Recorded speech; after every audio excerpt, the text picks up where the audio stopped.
Hello everyone, welcome to another analysis of the Hindu. आज का headline है कि government opposition spar in Lok Sabha और वंदे मातरम। अब वंदे मातरम को लिखे हुए 150 साल हो गया है, तो उस पे गवर्नमेंट इस पे डिस्कशन लेके आई थी वंदे मातरम पे। तो उसमें ओपोजिशन ने कुछ कहा, the prime minister open the discussion, उन्होंने कुछ बोला। फिर उस पे जो ओपोजिशन के लीडर थे उन्होंने जवाब दिया। तो उतना आपको उसमें जाना नहीं है। जो मेन आपको समझना चाहिए वो ये है कि ये जो वंदे मातरम है वो आनंद मठ जो नॉवेल लिखा है बंकिम चंद्र चटर्जी ने, उसका पार्ट है। और ये आनंद मठ किस चीज का पे बेस्ड है, तो वो सन्यासी रेबेलियन है 1770s का, उस पे बेस्ड है। और बंगाल फेमीन हुआ था 1770 में, उसके ऊपर है। तो ये आप इतना आप ध्यान में रखो। इस पे यूपीएससी ने एक सवाल पूछा है 2018 में कि which among the following events happened earliest. इसमें देखिए थर्ड जो ऑप्शन है वो बंकिम चंद्र चट्टोपाध्याय रोट आनंद मठ। तो ये एक ऑप्शन था, लेकिन इसका आंसर बी होगा, दीन बंधु मित्रा रोट नील दर्पण। तो ऐसा सिंपल एक सवाल आ चुका है आनंद मठ पे। इस पे मे बी कि यूपीएससी पूछे, 150 साल हो गया है तो फिर से कुछ पूछे, लेकिन जो भी पूछेगा सिंपल सा ही पूछेगा, या इतना कॉम्प्लेक्स पूछेगा कि जिसका जवाब जो आपको हमको लगता है कि स्किप कर देना पड़ेगा। फिर दिलीप एक्विटेड इन 2017 actor assault case, 6 found guilty. अब इसमें 6 लोगों को सजा हुई है, एक को छोड़ दिया गया है। इसमें फिर आगे भी जा रहे हैं, अपील होने वाला है, सरकार जाने वाली अपील में। एडिटोरियल के तरफ बढ़ते हैं। Prudent action, the RBI needs to be ready for a quick policy pivot as it cuts rate। अभी कल न्यूज़ आया था कि जो मॉनेटरी पॉलिसी कमेटी है उसने रेपो रेट को 25 बेसिस पॉइंट से कट कर दिया है। तो ये जो आर्टिकल है इसमें है कि बेसिकली कि ग्रोथ से रिलेटेड आर्ग्यूमेंट है कि एक तो आपको होता है कि जब आपको इन्फ्लेशन कंट्रोल करना रहता है तब आप रेट को ऊपर नीचे करते हो, जब आप इन्फ्लेशन को ट्विक करना चाहते हो। दूसरा होता है कि जब आप ग्रोथ चाहते हो इकोनॉमी में तब आप रेट को कट करते हो। तो वही है कि एक था कि जब 2019 का जो दिसंबर वाला क्वार्टर था उसमें 3.3% हो गया था, तब इतना कटा था 135 बेसिस पॉइंट। आज के साल में 125 बेसिस पॉइंट, मतलब 1.25% तक रेपो रेट कम हुआ है। तो इसमें वही आर्ग्यूमेंट है, इसमें कुछ खास है नहीं, आप पढ़ोगे तो आप समझ जाओगे कि क्या है। जो मेरे को इसमें लगा बताने लायक, उसमें पहला है कि मॉनेटरी पॉलिसी कमेटी क्या होता है। तो ये असल में एक 6 मेंबर बॉडी होता है। इसमें 3 आरबीआई से मेंबर होते हैं, 3 एक्सटर्नल मेंबर्स होते हैं। ये इन्फ्लेशन टारगेटिंग के लिए होता है। स्पेसिफिकली ये रेपो रेट को तय करने के लिए होता है, बाकी डिसीजंस गवर्नर खुद लेते हैं। इन्फ्लेशन कितना तक मेंटेन करना है, तो 4 ± 2%, मतलब 2 से 6% तक। अगर इसके ऊपर ऊपर नीचे जाता है तो आरबीआई को, सरकार को जवाब देना पड़ता है कि ऐसा क्यों हो रहा है। अगर इसमें है 2 से 6% तक में अगर इन्फ्लेशन है तो it is considered very good for the economy. और यहाँ पे वही है 125 बेसिस पॉइंट, मतलब 1.25%। इसमें यूपीएससी ने मॉनेटरी पॉलिसी कमेटी से एक क्वेश्चन पूछा था 2017 में कि which of the following statement is are correct regarding monetary policy committee. It decides the RBI benchmark interest rate, ये सही है। It is a 12 member body, ये गलत है। It functions under chairmanship of union finance minister, ये भी गलत है। तो आंसर होगा A1 ओनली। तो ऐसा सिंपल सा क्वेश्चन आया है। और complicated question monetary policy committee पे भी आ सकता है, ऐसे रेपो रेट पे, एसएलआर, सीआरआर, ये सब हम पहले भी बता चुके हैं कि इस पे क्वेश्चन आ सकता है। आप ये सब प्रिपेयर करके रखो, और प्रीलिम्स में मॉनेटरी पॉलिसी पे अच्छा खासा सवाल आता है।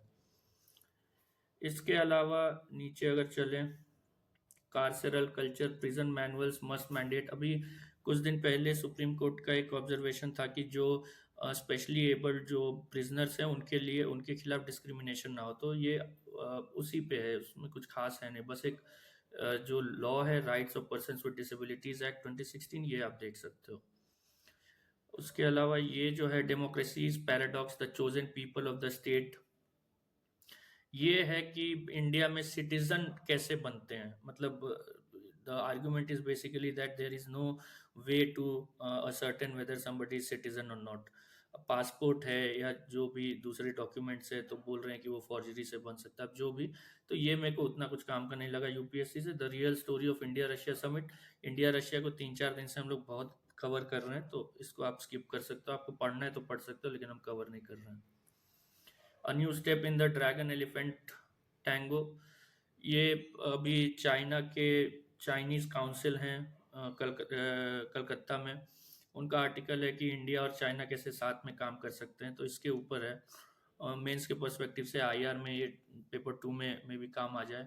आप एक बार इसको देख लेना। मेरे को वैसा नहीं लगा कि कुछ एक्सप्लेन करने लायक है, सिंपल ये है। AI could widen the inequalities in Asia Pacific if it, ढेर सारा डेटा है, मेरे को ये इतना लगा नहीं। How can India benefit from neuro technology, neuro technology क्या होता है कि आप जो न्यूरो साइंस होता है, science of the neurons of brain, इसको जब आप एप्लीकेशन में लाते हो तो उसको न्यूरो टेक्नोलॉजी बोलते हैं। तो इसमें जो एक टर्म न्यूज़ में रहा है और इस आर्टिकल में भी है, वो है ब्रेन कंप्यूटर इंटरफेस। इसमें आप बेसिकली क्या करते हो कि आप ब्रेन में ऐसे वो लगाते हो, जैसे ईईजी होता है, उसमें ऊपर में कुछ इलेक्ट्रोड्स लगा देते हैं, या ब्रेन इम्प्लांट्स होता है जो न्यूरालिंक होता है, वो अंदर ब्रेन के अंदर स्कल के अंदर इम्प्लांट लगाते हैं। उससे क्या होता है कि आप जब सोचोगे कुछ तो वो कंप्यूटर से कनेक्टेड रहता है, वो कंप्यूटर को कमांड जाता है और फिर उससे जो आप करना चाहते हो वो। तो इसका यूज़ कैसे हो रहा है कि जो जिनका एम्प्यूटेटेड है लिम्स, वो उनको प्रोस्थेटिक लिम्स लगा करके वो ब्रेन में बस वो मन में सोचते हैं और वो कंप्यूटर उसको आ, वो देता है, डायरेक्शन देता है, और उससे जो वो उनका काम रहता है, जो वो करना चाहते हैं वो हो जाता है। तो इसमें दो चीज़ जो मेरे को लगा, एक ब्रेन कंप्यूटर इंटरफेस का एक एग्जाम्पल है न्यूरालिंक। न्यूरालिंक फिर वो इलॉन मस्क का है, तो इसको आप देख सकते हैं न्यूरो टेक्नोलॉजी को। इसके अलावा इसमें ढेर सारा जैसे बायोटेक्नोलॉजी, एआई, ये सब का भी है कि कैसे वो सबको एमेलगमेट कर सकते हैं। तो ये आर्टिकल आप पढ़ोगे, इसमें कुछ खास है नहीं, बस ये वाला दो दो चीज़ है ना, ब्रेन कंप्यूटर इंटरफेस और न्यूरालिंक।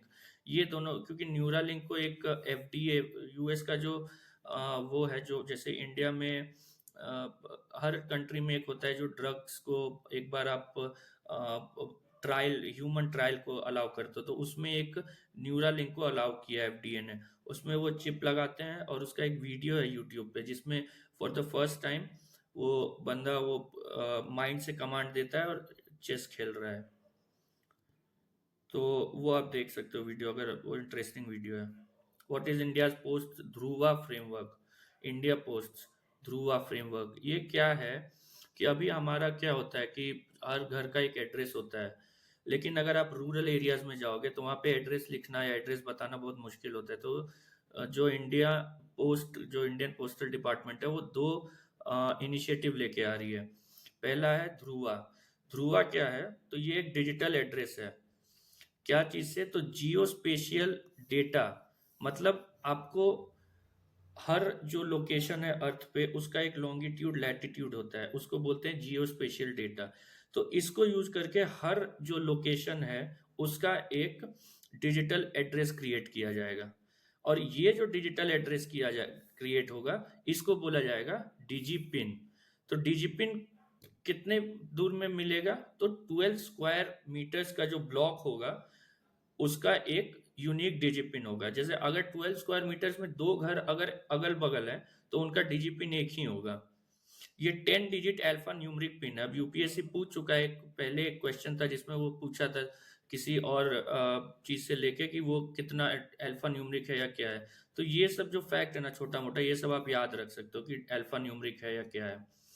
बेसिक कॉन्सेप्ट वही है कि ध्रुवा एक प्लेटफॉर्म होगा और डिजिपिन असाइन करेगा।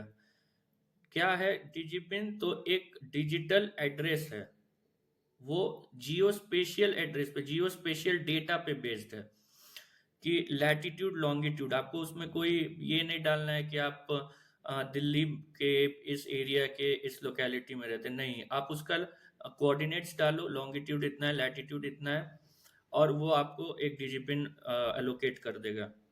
तो ये न्यूज़ वही है, ये अभी 2-3 बार न्यूज़ में आया है।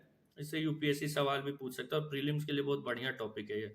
तो इसको आप लोग ध्यान में रखना। इसके अलावा एक टर्म जो यूज़ किया है, जो पहले भी डिस्कस किए हैं हम, डिजिटल पब्लिक इंफ्रास्ट्रक्चर। ये कोई भी ऐसा इंफ्रास्ट्रक्चर है जो डिजिटली बेस्ड है और पब्लिक यूज़ के लिए। एग्जाम्पल जो इसका बेस्ट एग्जाम्पल है वो है आधार और यूपीआई। ये सब यूज़ करते हैं, ये डिजिटल टेक्नोलॉजी है। इसमें क्या बेसिक इसका क्या है आधार का, जैसे डीबीटी, डायरेक्ट बेनिफिट ट्रांसफर, तो वो उसमें आप मैनुअल जो उसमें पेमेंट होता है उसको आपने हटा दिया, सब ऑटोमेटिक हो रहा है। यूपीआई में भी वही है कि आप स्कैन करो, ये सब डिजिटल पब्लिक इंफ्रास्ट्रक्चर है। तो इंडिया में जो डिजिटल पब्लिक इंफ्रास्ट्रक्चर है उसमें आधार और यूपीआई बहुत इंपॉर्टेंट एग्जाम्पल है। और उसके बाद अब ये होगा ध्रुवा, जो आने वाला है, अभी तक ठीक से लॉन्च नहीं हुआ है लेकिन होगा। On Jews and magnets, the physics behind sounds. I did not find this important for the exam. Skipping it.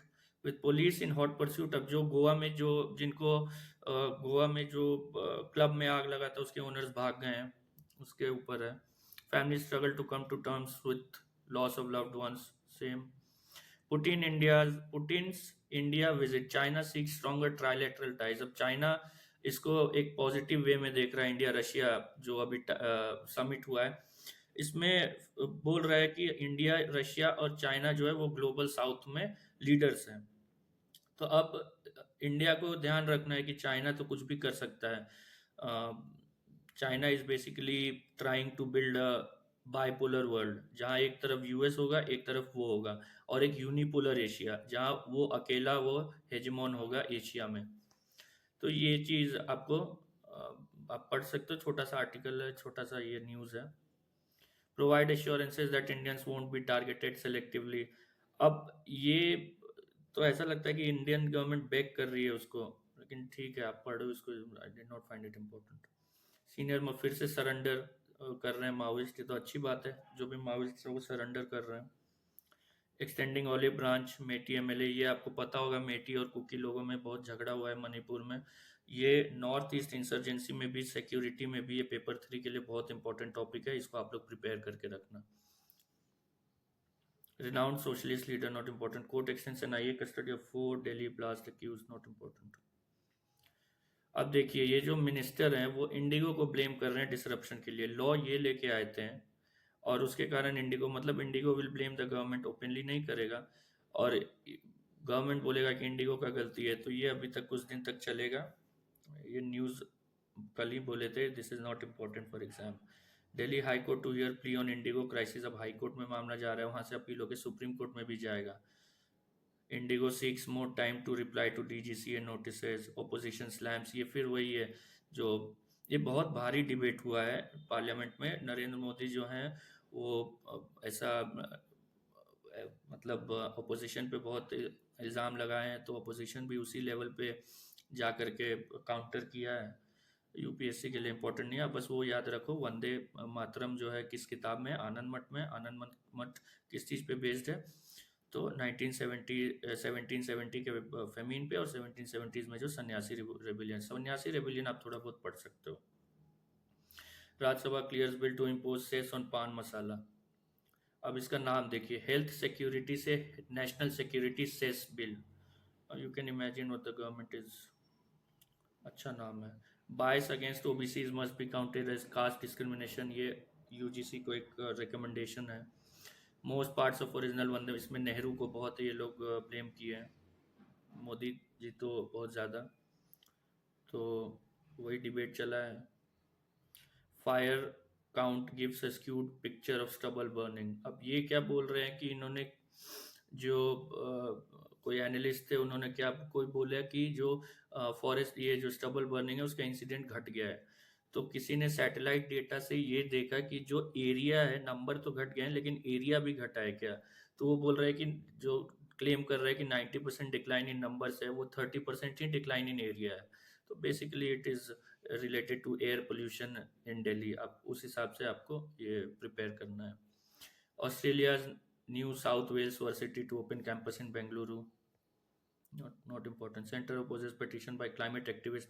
अब देखिए इनको, ये जो वांगचुक है, सोनम वांगचुक, ये डिमांड कर रहे थे ट्राइबल, ये sixth schedule status for Ladakh. अभी सिक्स शेड्यूल जो है उसको आप अच्छे से प्रिपेयर करिए, क्योंकि यूपीएससी को अगर आप पॉलिटी का पीवाईक्यू देखिएगा तो शेड्यूल पे सिंपल सिंपल क्वेश्चन पूछते हैं। एक बार पूछा था कि नाइन्थ शेड्यूल किस प्राइम मिनिस्टर के रेन में के टेन्योर में आया था। ऐसे ही एक फिफ्थ शेड्यूल पे सवाल था। तो सिक्स शेड्यूल भी आप लोग देख लीजिए, उसमें सिक्स शेड्यूल एरियाज कौन कौन से हैं वो सब आप देख लीजिए, और कौन डिक्लेयर करता है क्या कर, ये आप पॉलिटी में बहुत छोटा सा एक चैप्टर है, उतना आप कर लो, हो जाएगा। अब ये ऑनलाइन वो कर रहे हैं कि भाई मेरे को ऑनलाइन हियरिंग दो, उसमें सरकार मना कर रही है। House panel asks UGC to consider recognising Wangchuk institute, Sidhu's wife suspended, not important. Auto retail sales see 2.14% year on year rise in November. अब ये तो उतना इम्पोर्टेंट नहीं है, ऐसे मंथली डेटा आते ही रहता है हर चीज़ का, कभी एक्सपोर्ट का आ जाएगा, कभी ऑटो का आ जाएगा, कभी ट्रैक्टर सेल का आ जाएगा, कभी मोटरसाइकिल सेल का आ जाएगा। तो ये सब में you don't have to lose sleep. 7 states contribute more to total taxes than their share from devolutions। ये एक इम्पोर्टेंट न्यूज़ है जो मेरे को लगा। क्यों? क्योंकि ये क्या कह रहा है कि 7 ऐसे स्टेट्स हैं जो टैक्सेशन का जो मतलब जो डिविजिबल पूल होता है उसमें 7 स्टेट्स ज़्यादा कंट्रीब्यूट करते हैं, उनको मिलता कम है। तो ये मिलता कैसे है, इसमें अगर आप देखिएगा devolution of states, devolution 2 states में जो वर्टिकल डिवोल्यूशन होता है उसमें 15th फाइनेंस कमीशन का जो रिकमेंडेशन है उसमें वो लेते हैं इनकम डिस्टेंस कि एक स्ट्रॉन्ग जो बोल देंगे कि ये पर्टिकुलर स्टेट का जो आपका है उसके इनकम से, मतलब बेसिकली जीएसडीपी से आप कंपेयर करोगे पर कैपिटा को, और देखोगे कि उससे आप कितना पीछे हो, और उस हिसाब से वो वेटेज आपको कितना मिलता है, तो 45% मिलता है। पॉपुलेशन आपका कितना है कितना कम है उसका आपको 15% वेटेज मिलेगा। एरिया आपका कितना है, जैसे फॉर एग्जांपल अगर उत्तर प्रदेश बड़ा है, गोवा छोटा है, तो उत्तर प्रदेश को ज़्यादा एरिया 15% है तो उसको ज़्यादा उस हिसाब से डिवोल्यूशन मिलेगा। फॉरेस्ट एंड इकोलॉजी, जैसे नॉर्थ ईस्ट हो गया, मध्य प्रदेश हो गया, छत्तीसगढ़ हो गया, ये सब में फॉरेस्ट बहुत है तो उसके लिए भी 10% वेटेज दिया जाता है। फिर सदर्न स्टेट्स जो है वो बोलते हैं कि भाई हमने तो पॉपुलेशन को कंट्रोल किया और तुम पॉपुलेशन को 15% वेटेज दे रहे हो, तो 15 फाइनेंस कमीशन ने बोला ठीक है हम लोग डेमोग्राफिक परफॉर्मेंस को 12.5% वेटेज देंगे। उसके बाद टैक्स एफर्ट की आपने कितना स्ट्रीमलाइन किया है टैक्स कलेक्शन को, उस हिसाब से आपको 2.5% वेटेज मिलेगा। तो ये वेटेज, ये कॉम्प्लेक्स फॉर्मूला में फिर इसको अप्लाई करते हैं और उस हिसाब से तय होता है कि किस स्टेट को कितना मिलेगा। ये होता है वर्टिकल डेवोल्यूशन। उसके बाद फिर होता है हॉरिजॉन्टल डेवोल्यूशन कि किस स्टेट को कितना मिलेगा। सॉरी, ये हॉरिजॉन्टल डेवोल्यूशन है। वर्टिकल डेवोल्यूशन होता है कि सेंटर और स्टेट्स में कितना होगा, तो वो अभी 41% है। आई एम सॉरी, गलत बोल दिए थे हम। इसके बाद इंडिगो डिसरप्शंस में dent airlines revenue, ICICI Prudential, ये वाला देखिए एक न्यूज़। Crypto transactions cross 50। ये न्यूज़ इंपॉर्टेंट नहीं है, जो इंपॉर्टेंट है आपके लिए वो है कि क्रिप्टो करेंसी क्या होता है, ये आपको देखना है। ये साइंस एंड टेक में बहुत इंपॉर्टेंट टॉपिक है क्रिप्टो करेंसी, और क्रिप्टो करेंसी बेस्ड है ब्लॉकचेन टेक्नोलॉजी पे। तो प्लेटफॉर्म है ब्लॉकचेन टेक्नोलॉजी और उसका एप्लीकेशन है क्रिप्टो करेंसी। क्रिप्टो करेंसी हो गया जैसे कि बिटकॉइन, एथेरियम। तो ये आपको ब्लॉकचेन टेक्नोलॉजी भी वो करना है, प्रिपेयर करना है, और क्रिप्टो करेंसी भी। ब्लॉकचेन टेक्नोलॉजी होता क्या, एक डिजिटल लेजर होता है ये।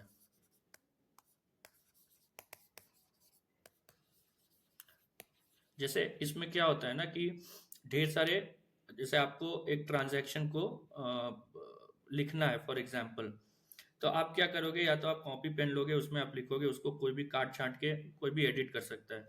इसमें आपको क्या होगा, डिजिटल लेजर है, मतलब आपने एक बार अगर कोई डेटा डाल दिया इसमें, और उसमें नोट्स होते हैं ढेर सारे, उन्होंने अगर अप्रूव कर दिया तो फिर वो उसको ऑल्टर करना बहुत मुश्किल होता है। तो इसमें कुछ कुछ टर्म्स आते हैं, जैसे प्रूफ ऑफ वर्क होता है, बिटकॉइन माइनिंग होता है एक। ये सब आप देखोगे ना, छोटे छोटे टर्म्स है जो यूपीएससी वन वर्ड एसोसिएशन में पूछ सकता है।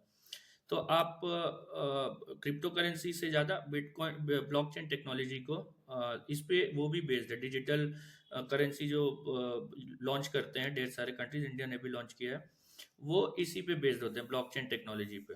क्योंकि जो डेटा होता है ना उसको ऑल्टर करना बहुत मुश्किल होते जाता है। जैसे ही ज़्यादा से ज़्यादा आपको अगर एक नोट को, एक डेटा एंट्री को अगर आपको एडिट करना है तो पीछे तक आपको जाना पड़ेगा। तो और जितना पीछे आप जाते जाओगे उतना ज़्यादा आपको एफर्ट लगेगा। तो इसलिए ये बहुत ज़्यादा सिक्योर होता है। इसमें फिर पब्लिक ब्लॉकचेन होता है, प्राइवेट ब्लॉकचेन होता है। तो जैसे क्रिप्टो जो है, क्रिप्टो करेंसी, ये बिटकॉइन जो है वो पब्लिक ब्लॉकचेन है। ऐसे ही ढेर सारे जो कंपनीज होते हैं वो प्राइवेट ब्लॉकचेन भी बनाते हैं। L&T consolidates real estate, not important. Zelensky meets European, देखिए रशिया और जो यूक्रेन में लड़ाई चल रहा था उसका अभी पीस टॉक्स हो रहा है। उसमें आगे पीछे कुछ कुछ चल रहा है, वो अभी आप फॉलो करते रहिए। और हम बताए थे पहले भी कि अगर कोई प्लेसेस इन न्यूज़ को या एरिया इन न्यूज़ आता है तो उसको आप नोट डाउन कर लीजिए, वो यूपीएससी पूछ सकता है। Netanyahu vows to move to phase of Gaza truce. कुछ नहीं होगा वहाँ पे, गाजा में कभी पीस नहीं होगा क्योंकि ये होने नहीं देंगे। Thailand launches air strikes against Cambodia. Thailand और कंबोडिया में अगर आप देखिएगा तो बहुत पहले से एक लड़ाई चल रहा है, इन लोगों का बॉर्डर कॉन्फ्लिक्ट है। तो उसके ऊपर इन लोगों का फिर से अभी कुछ दिन पहले पीस हुआ था, फिर लड़ाई हो गया है, वही है news. Beijing vows to defend sovereignty over Taiwan. US security strategy omits reference to North Korea. अब नॉर्थ कोरिया के साथ ये लोग, ट्रंप ने एक नया जो सिक्योरिटी स्ट्रेटजी लॉन्च किया है उसमें पहले, अब अगर आपको याद होगा कि पिछले बार जब ट्रंप और नॉर्थ कोरिया के जो भी प्रेसिडेंट है उनके साथ जो भी मीटिंग हुआ था उसमें से उठ के वो चले गए थे। तो वैसा ही है। साइंस का आज ये है, फॉसिल जेनोम्स प्रोवाइड की जो मस्कीटोज हैं उनका एवोल्यूशन कब हुआ। I did not find it important. एक जो ज़्यादा इम्पोर्टेंट मेरे को न्यूज़ लगा आज, देखिए ये सब इम्पोर्टेंट है, हाँ ये वाला। डिपेथून order India block plans to move motion for a removal of high court जज। अब हाई कोर्ट जज कैसे रिमूव होता है, इन द सेम मैनर जैसे सुप्रीम कोर्ट के जज होते हैं। तो वो कैसे होते हैं उसका प्रोसेस समझते हैं। सबसे पहले तो ग्राउंड्स क्या क्या है, तो कॉन्स्टिट्यूशन में मेंशन है प्रूवन मिसबिहेवियर और इनकैपेसिटी, ये डिफाइंड नहीं है। Proven misbehaviour, UPSC has asked several times, वो पूछा है कि constitution has defined so and so term. ये याद रखिएगा, प्रूवन मिसबिहेवियर और इनकैपेसिटी डिफाइंड नहीं है। अब वो उसमें जो मेन जो कॉन्स्टिट्यूशन देखिएगा तो उसमें बस लिखा है कि ऐसे आपको सेम सेशन में प्रेसिडेंट के पास जाना चाहिए एक एड्रेस जिसको स्पेशल मेजोरिटी से पास किया हुआ होना चाहिए। तो उसको डिटेल दिया है जजेस इंक्वायरी एक्ट में। क्या होगा, पहले आप जैसे अगर लोकसभा में जाना, स्टेट लेजिस्लेटिव असेंबलीज में रिमूवल ऑफ सुप्रीम कोर्ट जज या हाई कोर्ट जज का रिमूवल का प्रोसेस स्टार्ट नहीं हो सकता है। ये केवल पार्लियामेंट में हो सकता है, लोकसभा में या राज्यसभा में। अगर लोकसभा में हो रहा है तो उस मोशन के लिए 100 मेंबर का सिग्नेचर चाहिए, सपोर्ट चाहिए। अगर राज्यसभा में हो रहा है तो 50 मेंबर्स का सपोर्ट चाहिए। 50 मेंबर लिख के देंगे कि हाँ भाई we want to remove this जज, या 100 मेंबर लिख के देंगे we want to remove this जज। अब ये मोशन वो देंगे अपने जो चेयरपर्सन होते हैं, या तो राज्यसभा में चेयरमैन को देंगे या स्पीकर को देंगे लोकसभा में। स्पीकर या चेयरमैन उसको एक्सेप्ट कर सकते हैं या नहीं भी एक्सेप्ट कर सकते हैं। अगर वो एक्सेप्ट हो जाता है तो जो स्पीकर है वो एक 3 मेंबर का कमिटी बनाते हैं। उसमें या तो chief justice of India, 3 member में कौन कौन होंगे, एक चीफ जस्टिस ऑफ इंडिया होने चाहिए या एक जज ऑफ सुप्रीम कोर्ट होने चाहिए। दूसरा एक chief justice of any high court in India. तीसरा एक डिस्टिंग्विश्ड जूरिस्ट। अगेन ये जो डिस्टिंग्विश्ड जूरिस्ट है ये क्या होता है, डिफाइंड नहीं है।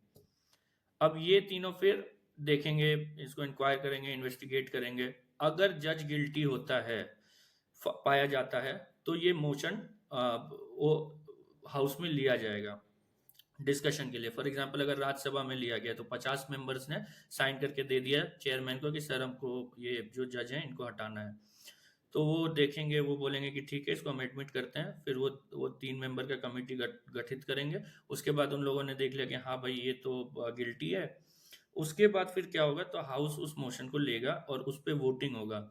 अब वोटिंग में उसको पास करवाना है। पास करवाना है तो कैसे पास करवाना है, 2/3 majority of the members present and voting. मतलब जितने मेंबर्स प्रेजेंट एंड वोटिंग है, मतलब जो प्रेजेंट है और जो वोट कर रहे हैं उसका 2/3 मेजोरिटी चाहिए। और उसके अलावा इन एडिशन टू दैट जो पूरे हाउस का जो मेंबरशिप है उसका टोटल मेंबरशिप होना चाहिए। ये स्पेशल मेजोरिटी से जब पास हो जाएगा तब ये वाला जो मोशन है ये दूसरे हाउस में जाएगा। वहां पे फिर इसको 2/3 majority of the members present and voting and majority of total members के मेजोरिटी से आपको फिर से इसको पास करवाना पड़ेगा। इसमें कोई ज्वाइंट सिटिंग नहीं होता है। अगर देर इज अ डिसएग्रीमेंट, कोई हाउस नहीं कर पाया पास, तो वो ड्रॉप हो जाता है मोशन। तो ये अगर दोनों हाउस ने कर दिया तब फिर एक एड्रेस जाएगा राष्ट्रपति साहब को कि भाई ये जो सो एंड सो जज हैं इनको आप हटाइए, तो वो फिर राष्ट्रपति हटा देंगे। अभी इसमें एक चीज है कि you never use the term impeach for a जज, वाइस प्रेसिडेंट, किसी के लिए भी। इम्पीचमेंट केवल प्रेसिडेंट का होता है।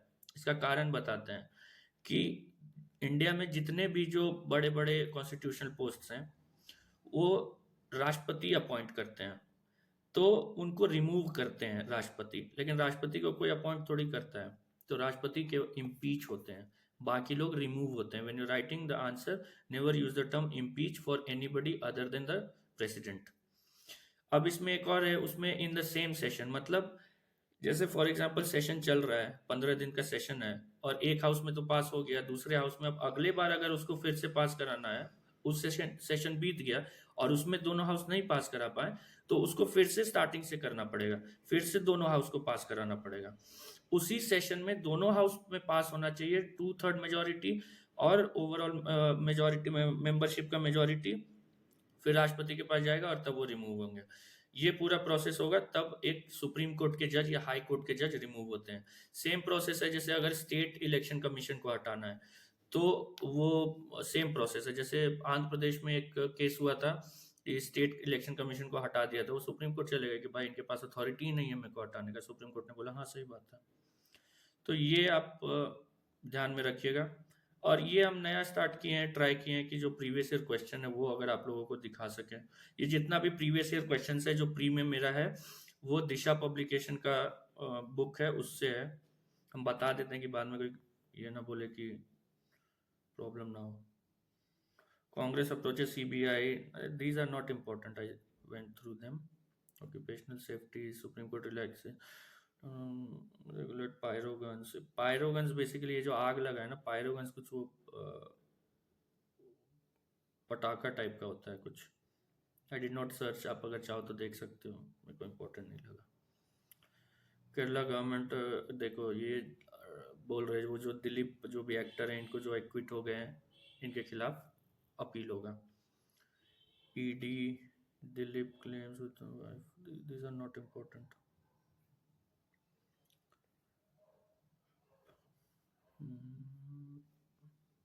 फिर हाँ बस आज के लिए इतना ही है। आप ये ध्यान रखना, आनंद मठ देखिए 150 साल हुआ है, ऊपर से क्या हो गया ना कि यूजुअली ये सब अब वंदे मातरम है, ठीक है, नेशनल सॉन्ग है, उसका 150 साल हुआ, उस पर पार्लियामेंट में डिबेट हो रहा है, तो मे बी द यूपीएससी बोलेगी ठीक है पूछ लेते हैं। तो फिर वही होगा कि या तो वो इतना सिंपल क्वेश्चन पूछेगा जैसा आप देखे, या वो ऐसा कॉम्प्लेक्स पूछेगा, क्योंकि आर्ट एंड कल्चर से रिलेटेड वो ऐसा क्वेश्चन पूछता है जो या तो आपको बहुत इजीली आएगा या बहुत मुश्किल ही है, बहुत कम ही लोगों को आता होगा, या तो आपको मे भी स्किप करना पड़े। लेकिन फिर भी आप इसको प्रिपेयर करके जाओ, ऐसा नहीं है कि प्रिपेयर नहीं करना है।